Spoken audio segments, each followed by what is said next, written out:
Déclaration politique des députés nationaux de l'opposition, Ensemble et Avançons MS. Nous, députés nationaux des regroupements politiques, Ensemble et Avançons MS, proclamés élus provisoirement par la CENI pour la 4e législature de l'Assemblée nationale 2024-2028, réunis ce mardi 27 février 2024 pour examiner la situation politique de notre pays à l'issue de la proclamation des résultats provisoires à la députation nationale le 14 janvier 2024. Faisons la déclaration suivante. 1. Les élections du 20 décembre 2023 se sont déroulées dans un contexte général caractérisé par des irrégularités et une fraude sans précédent. 2. À l'issue des enquêtes internes de la CENI, un groupe de 82 candidats a été invalidé et une liste complémentaire de plus d'une centaine annoncée de fraudeurs n'a jamais été rendue publique ni sanctionnée. 3. C'est ici qu'il convient de saluer le comportement exemplaire de l'opposition, dont les candidats sont quasiment absents parmi les délinquants sanctionnés par la CENI. Ainsi, 4. Il faut considérer que les rescapés de l'opposition, soit moins de 29 élus sur 477, proclamés provisoirement par la CENI, méritent leur siège et ont été régulièrement élus, contrairement à ceux de l'Union sacrée qui détenaient illégalement des machines à voter. 5.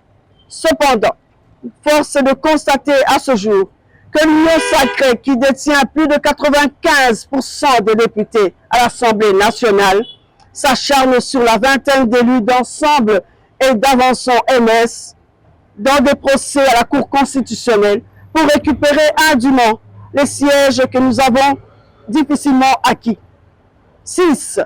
Les arrêts attendus de la Cour constitutionnelle, statuant sous pression, risquent de consacrer le retour en force du parti-État avec une Assemblée nationale monocolore et instituer ainsi de fait la fin d'une démocratie pluraliste. 7.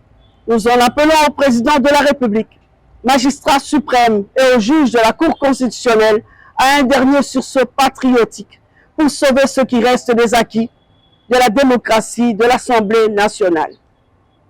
8.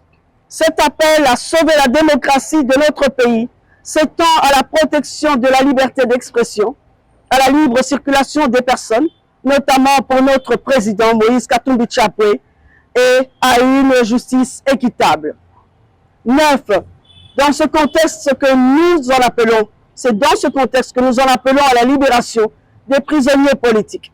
Salomon Idi Kalonda, Mike Mukebaikoso, Jean-Marc Kabound, Papi Pungu, l'apôtre Christian Numbi, le journaliste Stanley Boujakera et bien d'autres encore. 10. Nous exigeons l'arrêt des poursuites et arrestations politiquement orientées en vue de museler l'opposition et instaurer un régime de terreur. La liberté doit demeurer la règle et l'arrestation l'exception. 11. Nos organisations politiques, ayant décidé de siéger à l'Assemblée nationale comme opposition républicaine, malgré les élections chaotiques du 20 décembre 2023, rassurent nos populations sur notre détermination à demeurer les sentinelles de la République pour dénoncer la mauvaise gouvernance et la violation des libertés qui tentent à régner sans embâche dans notre pays.